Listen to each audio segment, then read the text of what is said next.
Hey friends, it's Rachel. Welcome back to my channel, and welcome to another monthly reading wrap-up where I share with you the books I read this month. August was a pretty good reading month for me. I got 6 books read, which is more than I've been averaging lately. So without further ado, let's dive in. First on the list, we have The Key to Deceit by Ashley Weaver. This is the second book in the Electra McDonald mystery series, and I read the first one and enjoyed it, so of course I picked this one up to continue the series. The first book is A Peculiar Combination. This series takes place in London during the beginning of World War II. The main character, Electra's uncle, is a locksmith, but during the war, not many people have need for a locksmith, and so they have turned to criminal activities where they break into people's houses and their safes, steal the valuables, and then sell them in order to make money.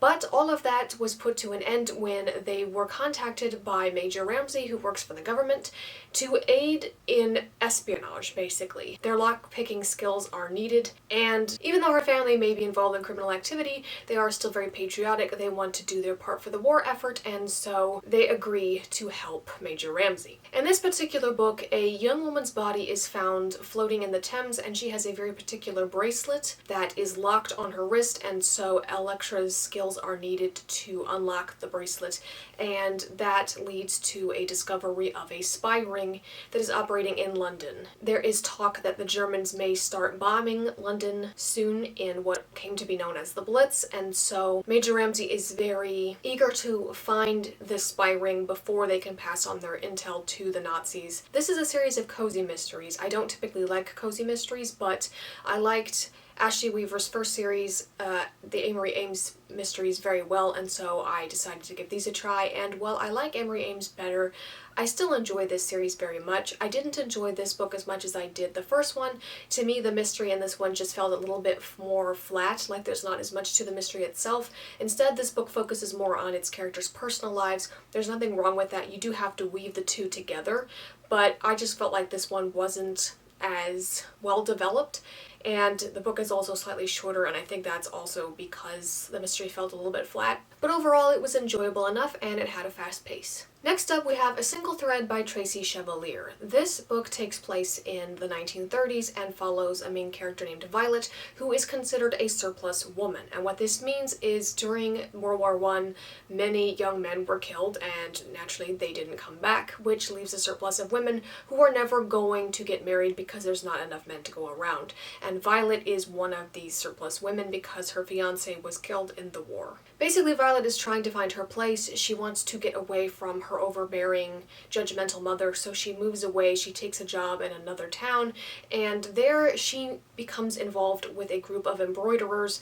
who are making cushions for a cathedral, and she decides that she wants to become involved with this. She wants to make her own cushion, and so she becomes adopted by this embroidery group, and she makes friends there and tries to gain independence and discover herself along the way.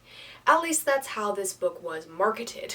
Actually, that is not completely how it turned out. Initially, I really liked this book. I thought that Violet was a sympathetic character. I felt for her being a surplus woman, but as the book went on, I liked Violet less. Part of the problem with this book is that it takes way too much time explaining the various stitches that go into embroidery and also the intricacies of bell ringing. Violet meets a bell ringer named Arthur, and he teaches her about bell ringing because that is also something that she expresses interest in through her friendship with him.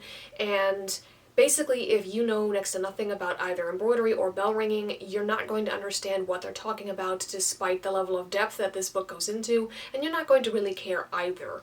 I felt like these unnecessarily in-depth explanations did nothing really to add to the story and instead bogged the pacing down. As a historical writer myself, I sometimes find myself falling into that trap. You do all this research and you amass all this knowledge about what you're researching and what you're writing about that sometimes it becomes hard to resist the temptation to dump it into your manuscript in order to convey the information and the knowledge that you have gained, but it's often not necessary to tell the story.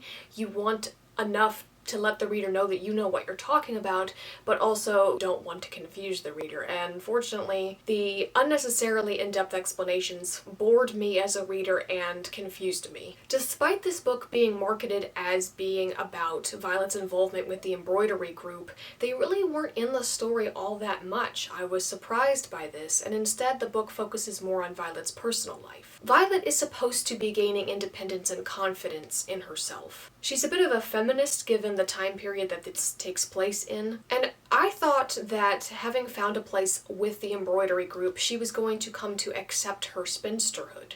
That while it's unfortunate that her fiancé died in the war and that she's probably never going to get married, it's okay because there's more to life than that. But instead, she ends up falling for a man who is 20 years her senior. Her friend Arthur, the bell ringer, is in his 60s, and Violet decides that she is in love with this man. And while there are relationships like this with large age differences that exist in real life and that do work, that's not how this came across in the book. I think we're supposed to think that it's romantic and that love can be found anywhere, but instead it came across quite creepy because Arthur is old enough to be her father, and again, he's a married man. This book especially took a weird turn near the end.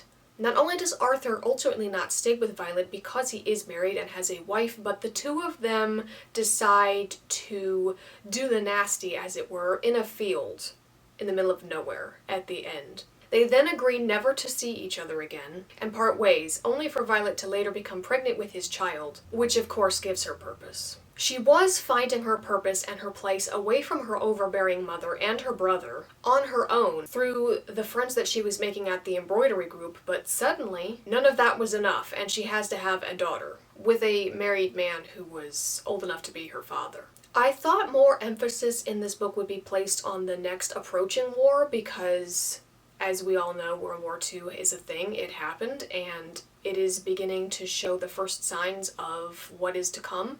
In this book, Arthur discusses Hitler's rise to power with Violet, and in the blurb it does mention that. I thought that this book would focus more on the effect that this would have on Violet, giving the horrible effect that the First War had on Britain as a whole, as well as her personally, because she knew people who died in it. I would have thought she would have had a more visceral reaction to the idea that already we are looking at another world war looming on the horizon and humanity seems to have learned nothing from the first one.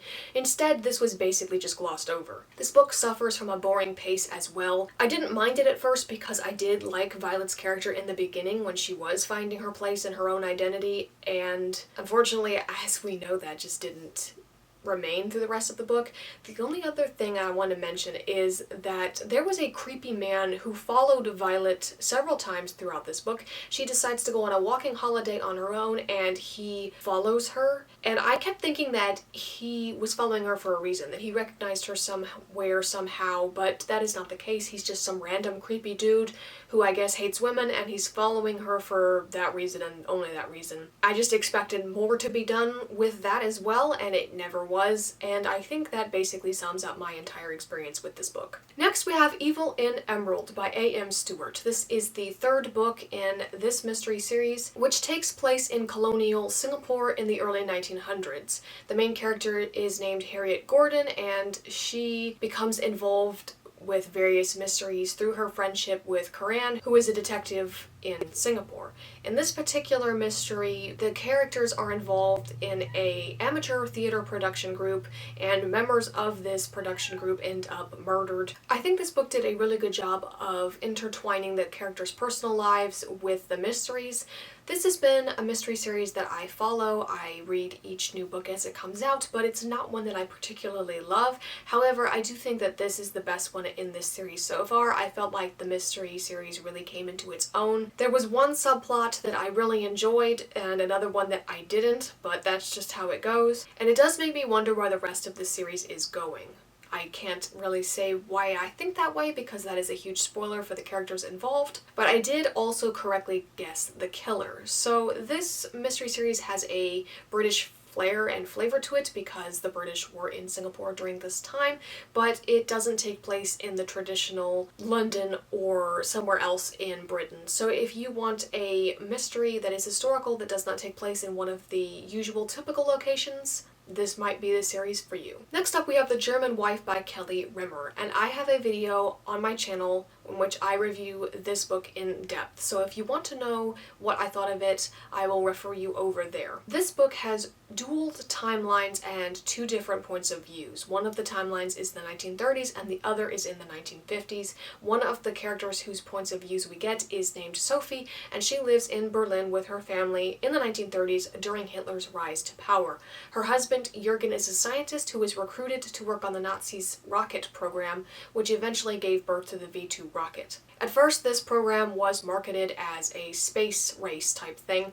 If Germany could be the first country to put a man on the moon, it would do wonders for morale because Germany is still hurting from the punishment they received at the end of World War I.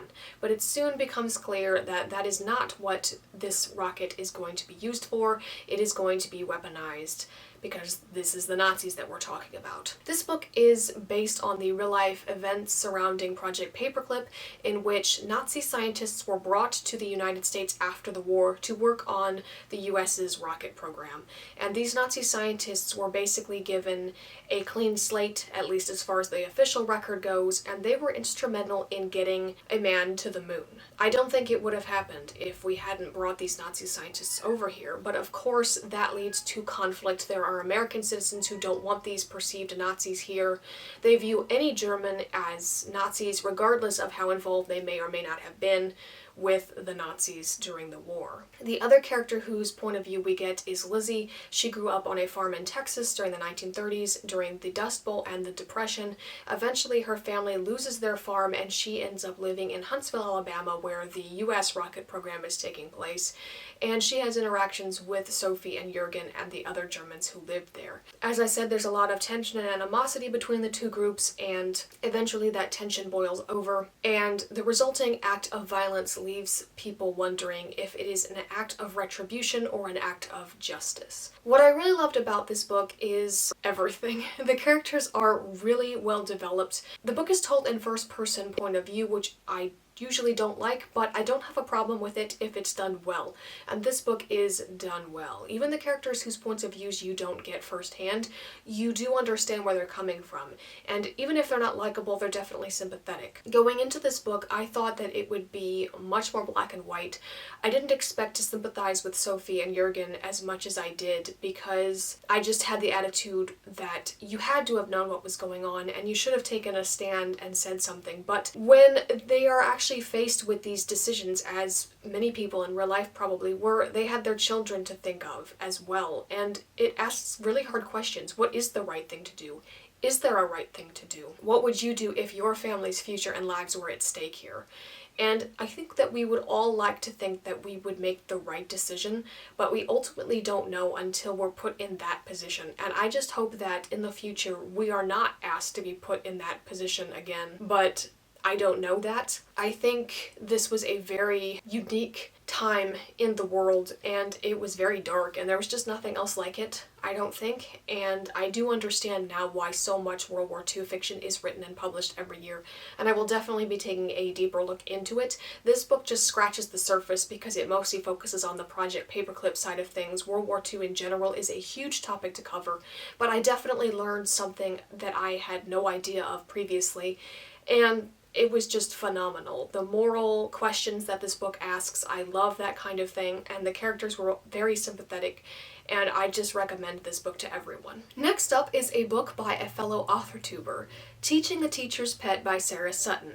Now, I usually don't review author-tuber indie books because as an aspiring indie author myself, I do feel like it's a bit of a conflict of interest, as it were, but I do want to talk about this book because I was blown away by how much I loved it.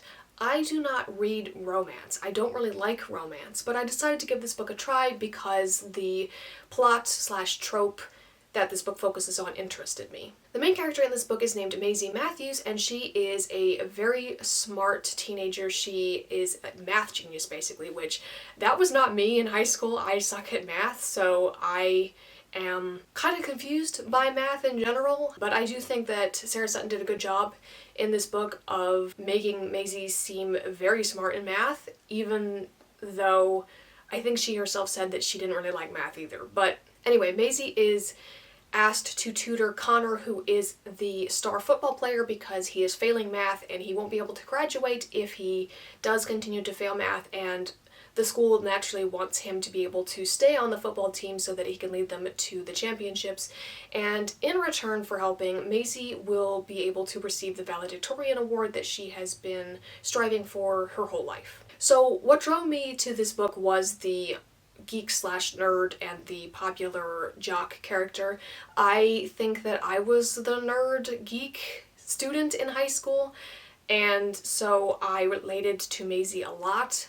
What I really appreciated about this book was that both of the characters were equally likable. They were both clearly teenagers, but they were neither stupid nor unrealistic. One of the biggest issues I have in YA usually is that even though the characters are supposed to be teenagers and we shouldn't really expect them to act like adults, they're very unrealistic and they make really stupid choices. I felt like the things that happened to both Connor and Maisie in this book were realistic things that could happen to anybody, and it made them both very sympathetic characters. Sarah Sutton obviously knows how to write her genre. She knows how to work the tropes, how to work the conflict, and nothing is ever given to you just too easily. You have to work for it, and I really appreciated that. There's always a roadblock or something that the characters encounter when you think that things have finally been worked out and seem to be going well. Another thing that I appreciated was that, unlike a lot of YA protagonists, Maisie has her own identity and her own goals, and she doesn't lose them even when she begins to develop feelings for Connor. She still maintains her own identity and her own goals. Those are not replaced with the guy that she falls for, as happens in a lot of YA books, so I really appreciated that. I'm pleasantly surprised by how much I enjoyed this romance book, and I look forward to the next one.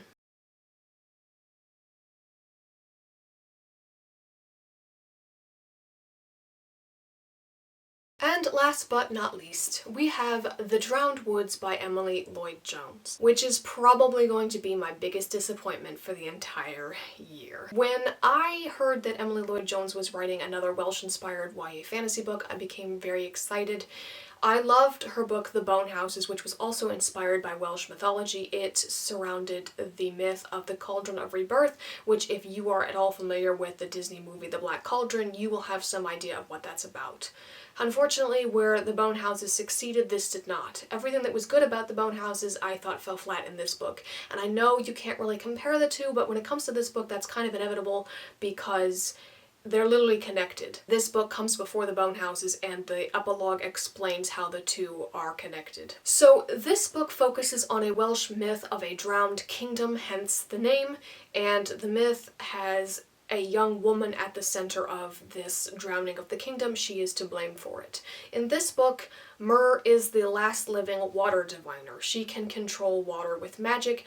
She was basically enslaved by a king named Garanhir. I'm not good with Welsh names, so I apologize, I'm probably going to butcher these. When Garanhir learned that she had magic, he wanted to bring her into his service, because obviously those powers could be quite useful. So at the age of 8, Garanhir sent his spy master named Renfrew to pick her up and bring her to the palace and train her and make her into a weapon, essentially. We learn that eventually Myr broke free of Garanhir's service. He had her locate wells in enemy territory, and he then had the wells poisoned, which led to the deaths of countless people, and Myr felt very bad about that because she didn't know the reason why Garanhir wanted her to locate the wells. She didn't know what he was going to do to them.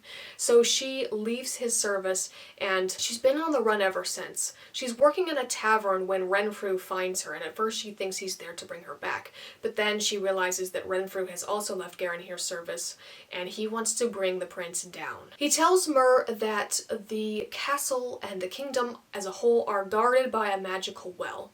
Now, let's hit the pause button first of all, because I was picturing a literal well this whole time, like a stone well that you have a bucket in. That's not what he's talking about. He tells Myr that this well also has treasures in it, that if they steal them, she will be wealthy enough that she doesn't have to keep running her whole life. She can finally be free. I was picturing these treasures being at the bottom of said well, and that they would have to lower the bucket and go down there and get them or something. Again, not an actual well. It's a well spring. It turns out to be a tree, and there's a spring of water, and the treasures are in the water at the bottom. So I was completely picturing the wrong thing for a long time. But anyway, Mur agrees to help Renfrew do this. Along the way, they meet Fane, a young man who has been cursed by the Fae. His family was killed at a very young age, and he wanted to get revenge on these men. So he wandered into the forest where the Fae live, and basically said that he would go into their service, he would do whatever they liked, as long as they gave him the ability to hunt down these men and kill them, and avenge his family. And they did just that. So Fane becomes an iron fetch. Iron, of course, is poisonous to the Fae. It stops magic from being used, so anytime a piece of iron or a person who has iron in their blood or iron weapons on their person wanders into the Fae's forest and dies, Fane has to remove said iron so that it stops poisoning the Fae. This magic that he has is very dangerous. If he begins to fight a person, he will not be able to stop fighting them until they are killed. So he's very, very cautious around other people. He doesn't want to accidentally bump them too hard for fear that it will set off the magic. Renfrew and Mur witness him kill a mercenary that they intended to hire, and impressed by his fighting abilities, they decide to hire him instead. So that is how he becomes involved with this quest, along with his corgi. The other character who becomes involved with this quest is named Ephauna. Ephauna is the Lady of Thieves. She's the heir to the Thieves Guild, and she and Mur have a romantic past that did not end well because Ephauna betrayed her. And then there are two other characters who are in this book that I'm not even going to talk about. I will do a separate review on this book most likely, but suffice to say that they're not even important enough to really mention by name because the characterization in this book is very flat.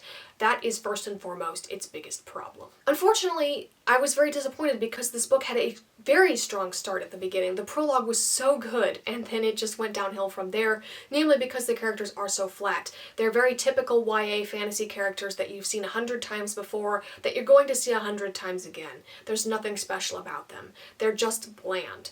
And I kept wanting to know more about their backstories. In fact, I felt like, to a certain degree, I knew more about their backstories than I ever did about the characters in the Bone Houses, and yet I liked them more. I just didn't care about any of the characters in this book. Mur is the typical aloof, kind of snarky, kind of mean, very angry, tough woman YA character that we've seen all the time. And Fane, of course, is the soft guy, because we can't have those roles be reversed.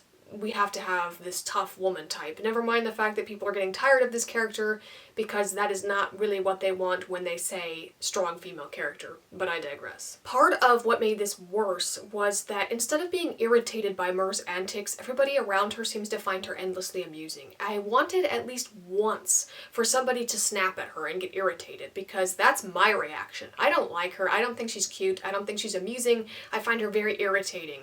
But that's not the response that everybody else had to her in this book, and I didn't think that that was very realistic. I wanted at least a little bit of diversity in the reactions that people had to her, instead of everybody finding her endlessly amusing. I didn't really understand the plot of this book as it relates to the mythology in this world. The plot as it's presented is kind of dumb, but again, I think that that's something to go into in more detail in a separate video, because the section that I'm talking about this book is probably going to be way too long as it is. The romance in this book doesn't work, there's no reason for the corgi to be there, and I didn't like the connection that this book has that ties it together with the Bone Houses. Again, those are all things that I can explore in detail in a separate video, but suffice to say that this book being connected to the Bone Houses as it is actually lessened my enjoyment of the Bone Houses as a whole.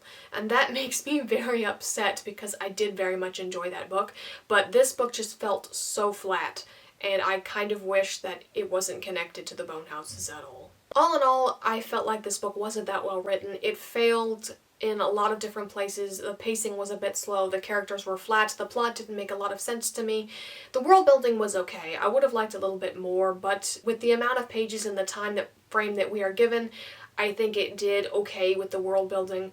Again, I will do a separate review video on this book because I liked the Bone Houses so much and I had such high hopes for this book. I just have a lot of thoughts on it, and it's probably going to be my biggest disappointment of the entire year. I actually bought a copy of this book from the bookstore because I liked the Bone Houses so much, and I thought that this being written by the same author would be a safe bet that I could actually purchase this and not regret it, but instead I was let down, and it makes me feel like you can't trust any author even though you've read them before and they were fantastic. So I think moving forward, other than series that I know that I will like, I will not be buying any books at all. I will just get them for free from the library, because at least then if I don't end up liking them, I haven't wasted any money in doing so. So there you have it. That was my reading wrap up for August. As always, if you enjoyed this video, feel free to leave a like, comment, and subscribe so you don't miss out on any future content. I appreciate each and every one of you, and I will see you in the next video. Bye!